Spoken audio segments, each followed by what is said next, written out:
Hey, welcome back to Little Hollow Homestead. Today is a day I've been counting down. I've got my onion seed.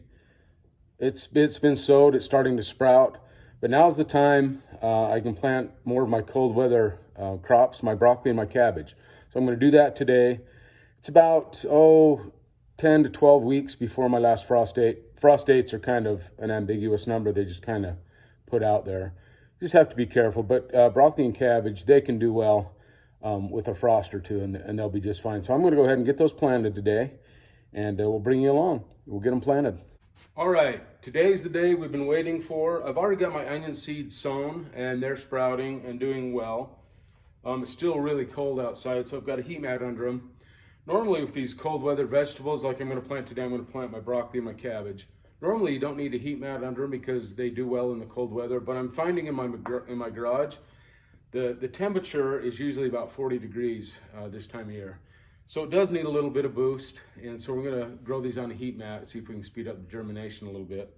And then hopefully by the time 1st of May rolls around, we can get these seedlings planted in the garden, and then just watch the weather for a heavy frost. If it's a heavy frost, I go cap them.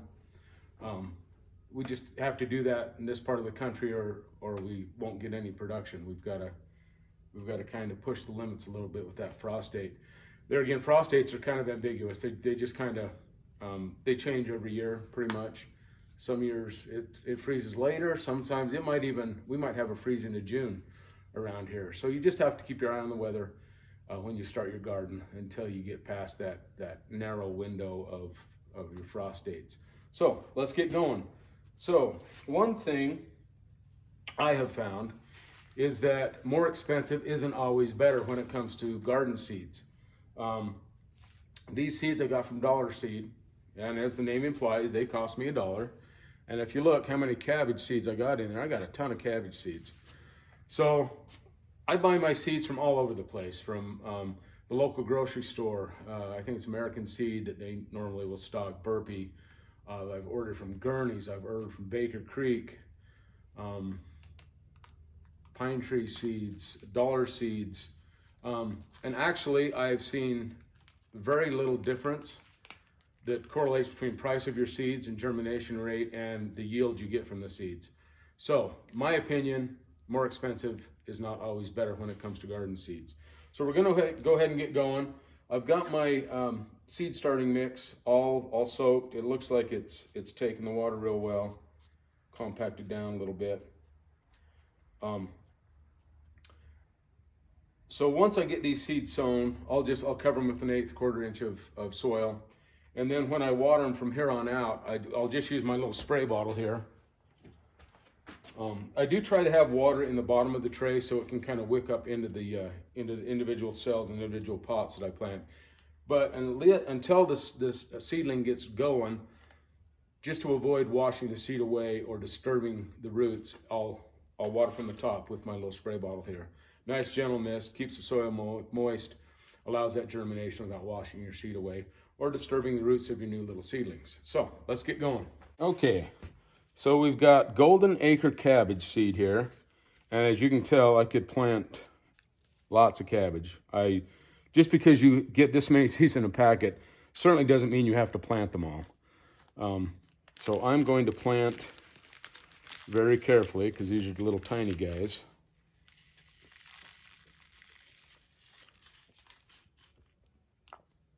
Your germination rate isn't going to be 100%, especially this time of year, I found. So I will generally plant 4 or 5 per pot. And then as they mature and get up there, cabbage are really hardy, broccoli are really hardy. I can always, tease the plants apart and then repot the other seedling and let it continue to grow. Sometimes I only get one seed that will germinate in a pot. Because I've gone with these bigger pots, obviously it takes more space. So you don't want to just put one seedling per pot and cross your fingers and hope it works, because you want to get that high germination rate so you have enough plants to plant in your garden when it comes time to transplant. I do like planting in the bigger pots like this just because when it does come time to transplant, I think that it's less transplant shock, even though you do sacrifice space by growing them in these bigger pots. In the long run, I think it's better for the plants. Anyway, there we go. We'll do that. Sprinkle a little bit of soil over the top. This is pretty chunky stuff. Ideally you want really fine stuff with lots of perlite in there to keep it nice and loose when you're planting seeds. Unfortunately, I didn't stock up on seed starting mix last year, and all I could find is this potting mix. But it works. I've done it before. It's not ideal. But you don't want your seedlings to struggle to get through this chunky stuff to get established. But there again, you do the best with what you've got, and this is all I could find, so this is what I'm doing. I've had to do this before, and it works out just fine.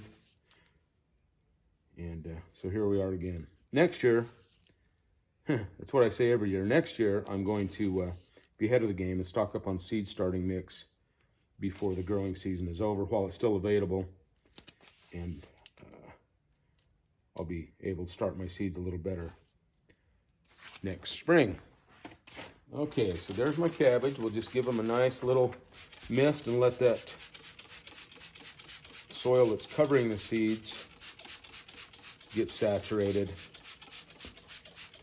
There again, if you started seeds before, you can start them in anything you want. Let me adjust the camera so you can see me while I ramble.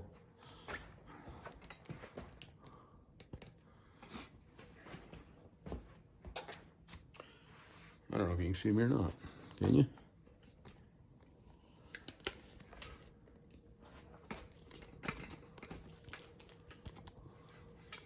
Son of a gun. I'm telling you, my videography skills are horrible. I have no idea how my sons make usable content out of the footage I provide them. But here we go. So, as I was ranting,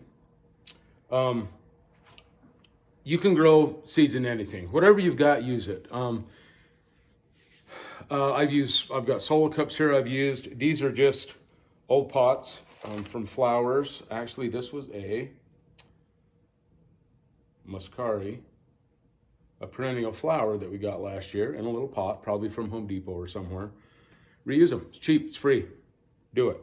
If you want to invest and get those great big, I'm not sure what they call them, but they're trays that have cells that are really heavy duty. You can grow like 120 seedlings in them. If you want to do that, do that. I don't need to grow on that big of a scale, and I'm frugal, which is a good way of saying cheap. And so I reuse what I've got, and done it for years. It works great for me, and I'll continue to do that. Unless for some reason someone gives me 1,000 acres to go farm, and then of course I'll step up my game, but that's not going to happen. So anyway, here we go. We've got the cabbage seedlings, or cabbage seeds, saturated now with some water. Oh, there again, that's what I was going to rant about. You want to have these good drainage holes. You see that water dripping out of the bottom? That's a good sign. You want the soil to be moist, but you don't want it to be waterlogged, especially when you're starting to germinate your seeds, because they will just rot. You'll introduce fungus and all kinds of nasty stuff in your plants. They may grow, but your production is going to go way down just because of that, the fungus and stuff that's been in your soil as your seeds are growing because they've been saturated. So there you go. Cabbage is good. We'll do our broccoli here, and we'll turn the heat mat on, and we'll be good to go. You can see my little grow lights here, if you can see those. I've got those ready. Obviously, you don't need these to germinate your seeds, but once you start getting your sprouts coming up, you want to get these lights down as close to your pots and your little plants as you can so they don't get leggy. As seeds germinate and your plants start to come up through the soil, especially if you're in a dark environment like a garage or a shed or your basement where you're starting seeds, you don't want that little seedling to just get all spindly and leggy looking for light. Provides for a really weak plant. They'll tip over, they'll die. They just don't produce very well. So keep your lights as close as you possibly can to your seedlings as they come up. As your seedling grows up, just move the light up with it, and it'll be a more natural environment for that plant to get established and to figure out how to make its way in the world. So let's get our broccoli planted. Okay, we've got our broccoli seed here. It's called Broccoli Rob Spring Rapini. Haven't grown this before. Broccoli Rob, I thought that was one of Andy's friends on The Office. Huh.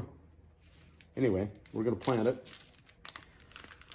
Same process as I did with the cabbage. I mean, you got way too many seeds. Then, I mean, you could feed an army with the broccoli you could grow there. But the same kind of thing. Put 4 or 5, spread around in the pot.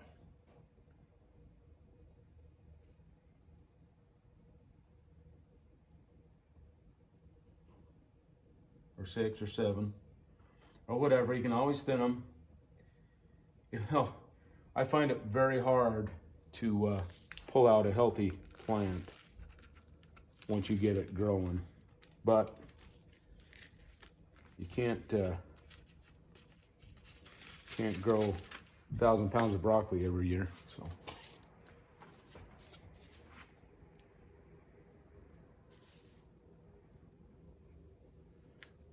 Another thing I've tried with varying success, it's very hard to be patient and not just plant everything all at once and get all your seeds going. You've got to count back from that frost date. There we go. You need to count back from your frost date and follow the instructions on your seed packet so you know when to start things. Obviously, things like tomatoes and cucumbers, your warm weather plants that you might want to get started early. In my climate, definitely tomatoes. Cucumbers you can direct sow, squash you can direct sow.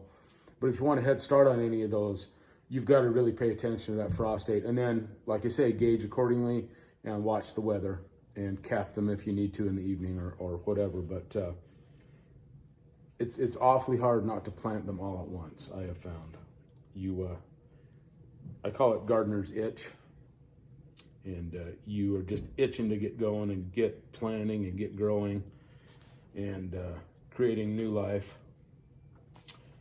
But what I've tried in varying degrees of success over the years is succession planting. So I'll plant these cabbage and broccoli now, transplant them at the appropriate time, and then maybe like in 2 weeks I'll plant some more here and get the seedlings going, and then they'll go in a little later. And so you've got a steady supply of broccoli, cabbage, tomato, whatever you're planting, you've got a steady supply if you do that in succession. I'm not always that patient. I don't always do it. And I've had varying degrees of success doing that, but I'm gonna try and be better at that this year so I have a constant supply of vegetables and it's not just a one and done deal. You grow a cabbage, harvest it, eat it, and you're done. There's no more cabbage to replace that one that you've just consumed. Okay, here we go. Same thing with the broccoli. We're just gonna mist them real nice without making a mess.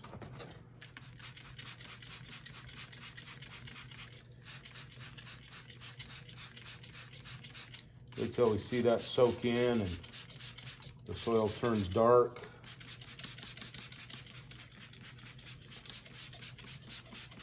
Make sure our cabbage is good and soaked. Well drained pots. Here again, I'm using a recycled container. This was a Bonnie plant. I kind of had to squish the bottom of it to get it in the tray. But it's not pretty, but it works. So there we go. We'll plug in our heat mat. If I can find the end of the cord. There it is right there, that one. So we'll plug that one in and get that one heated up. Probably gonna lay these down. Oh, we got a little dry spot there. Lay these down, and I'll put a moisture cover on it, just to keep the heat in, not to really keep the moisture in, because it's not going to dry out very fast. It's because it's so cold in here.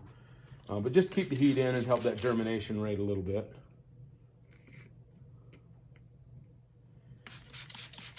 And hopefully we will see some sprouting cabbage and broccoli here in the next week or two. So there you go. like I said, once I get going, it's hard to stop. But this is about all I can sow right now for my cold weather stuff. I could probably get bok choy going here in the next week or so, and so I'll do that. We will plant a lot of bok choy. We like that. Anyway, I'll just go through my seeds and find out what's next, and I'll make my little plan. So from my frost date, I'll look at each seed packet, and I've got a little calendar. I left it at work. But I count back from the frost date, and I know exactly what day on my little seed starting calendar, what day I need to plant broccoli, cabbage, onion seed, all the way up to tomatoes. And so I follow that. It's like my little guide for seed starting.